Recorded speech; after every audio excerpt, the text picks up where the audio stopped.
Selamat pagi Bapak Ibu, salam sehat. Kiranya Bapak Ibu terus dalam penyertaan Tuhan, dimanapun berada, Tuhan yang melindungi dan menjaga kita. Kita bertemu lagi dalam ayat renungan harian dalam channel Huria Kristen Indonesia, HKRSO Jakarta 4. Kiranya lewat perenungan ini kita boleh bertumbuh bersama mengenal Tuhan. Amin. Hatiku tenang berada dekatmu, Kau yang jawaban hidupku. Hatiku tenang berada dekatmu, Kau yang pelihara hidupku. Pertolonganmu begitu ajaib, Kau telah memikat hatiku. Di saat aku tak sanggup lagi, di situ tanganmu bekerja. Pertolonganmu begitu ajaib, Kau telah memikat hatiku.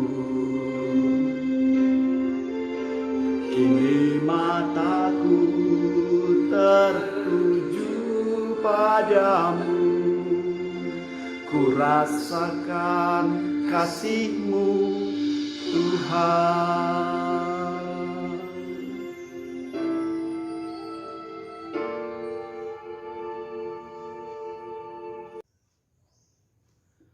Ayat firman Tuhan dalam renungan kita hari ini, Jumat 22 Januari 2021, tertulis dalam Injil Lukas pasal 24 ayat 15 sampai dengan ayat 16. Demikian firman Tuhan.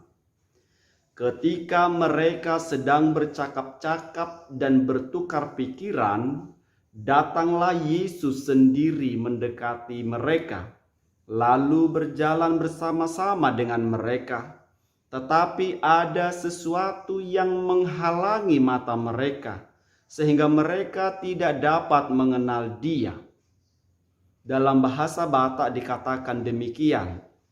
Jadi dinamakatai nasida songoni, jala masih papuasan, Roma Yesus sadiri madapoton jala mardalan rap doh nasida alai pangalelao do mata nasida unang ditada nasida ibana.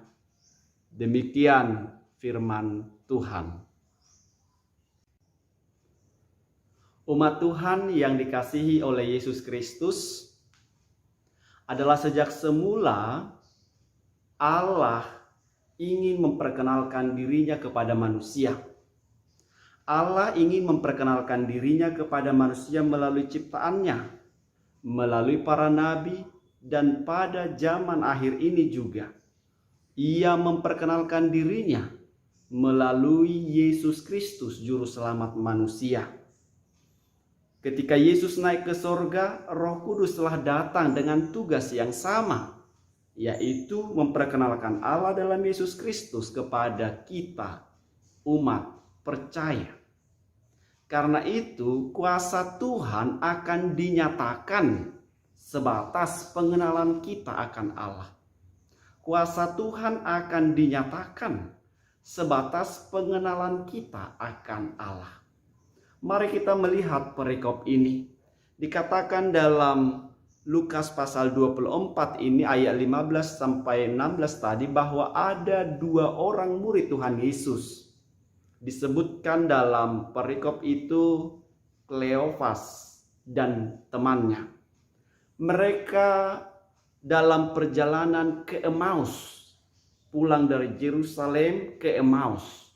Dan di dalam perjalanan itu mereka ngobrol banyak tentang cerita yang sudah mungkin diberitakan oleh banyak orang tentang kisah Yesus, di mana Yesus memberi kesembuhan, memberi banyak makan, tapi mengalami penderitaan, mati, disalib, dikuburkan, bahkan bangkit lagi. Jadi ini adalah cerita kebangkitan. Lalu ketika mereka mau kembali ke Emmaus dalam perjalanan itu, Yesus menghampiri. Ya, jadi dari perikop ini sebenarnya dua orang murid ini meninggalkan temannya, persekutuannya di Yerusalem, menjauh dari saudara-saudaranya seiman. Lalu Yesus menghampiri, mengingatkan mereka, dan dikatakan di sana Tuhan membuat penglihatan mereka tidak mengenal Yesus. Yang mau saya katakan adalah Bapak Ibu Saudaraku, ini juga yang terjadi di kita manusia. Ada banyak kejadian peristiwa yang membuat kita tidak jernih lagi melihat Tuhan ada di antara kita. Saya katakan Tuhan rindu mau memperkenalkan dirinya sejak semula kepada kita. Tapi kita lebih fokus kepada persoalan-persoalan pribadi-pribadi kita. Masalah-masalah yang ada di sekitar kita.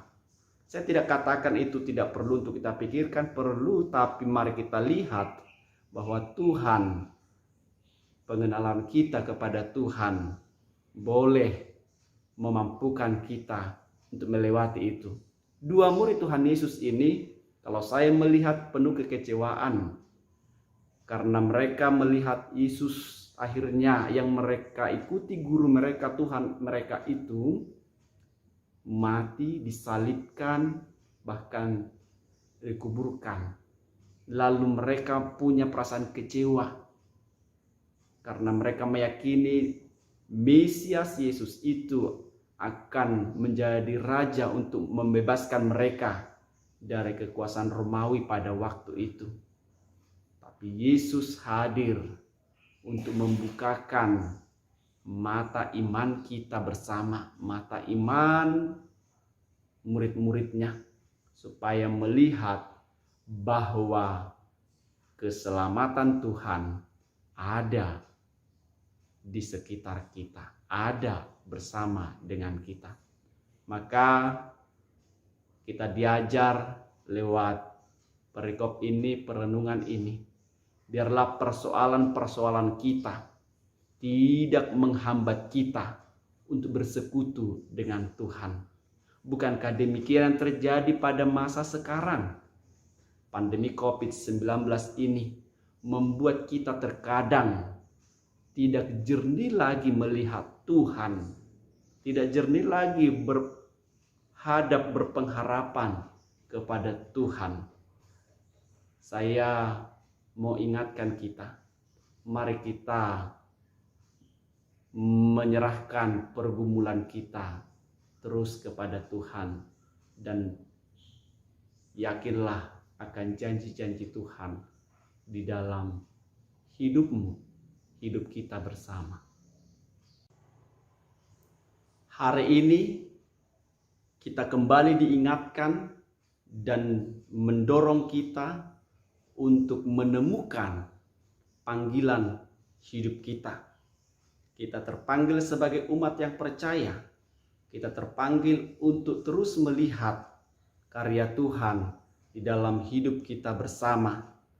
Yesus bangkit, maka kita pun akan bangkit dan kita akan melihat kemenangan itu ada di dalam Tuhan. Mari Bapak Ibu kita bangkit dari kekhawatiran kita. Mari Bapak Ibu kita bangkit dari kegelisahan kita. Lihatlah Yesus telah bangkit. Kubur telah kosong. Itu membuktikan dia hidup, dia berkemenangan. Dan dia mau menawarkan kemenangan hidup itu kepada kita semua. Terimalah Yesus di dalam hidupmu. Dan setialah pada janjinya bahwa Tuhan akan memelihara, melindungi, menjagai Bapak Ibu Saudara dimanapun berada. Berberkatilah kita semuanya dan kita diberi kekuatan untuk melakukan firman-Nya. Amin. Kita berdoa. Bersyukur Tuhan atas kebaikan Tuhan, memberi waktu kesempatan ini bagi kami untuk bersekutu dengan Tuhan. Bapa, dalam perenungan kami hari ini, Kleopas dan temannya tidak dapat mengenal Tuhan dalam perjalanannya karena mungkin persoalan di dalam hidup mereka. Hari ini juga Tuhan ada banyak tantangan, persoalan, mungkin membuat pikiran kami tidak jernih melihat Tuhan sedang berkarya berbicara. Mampukan kami Tuhan untuk berkata-kata, memanggil nama Tuhan, mengandalkan Tuhan di dalam hidup kami. Biarlah kekhawatiran, ketakutan, penyakit boleh menjauh dari kami. Terima kasih Tuhan Yesus, ampuni dosa kami. Dalam nama-Mu kami berdoa. Amin. Selamat pagi Bapak Ibu, Tuhan memberkati kita sepanjang satu hari ini. Semangat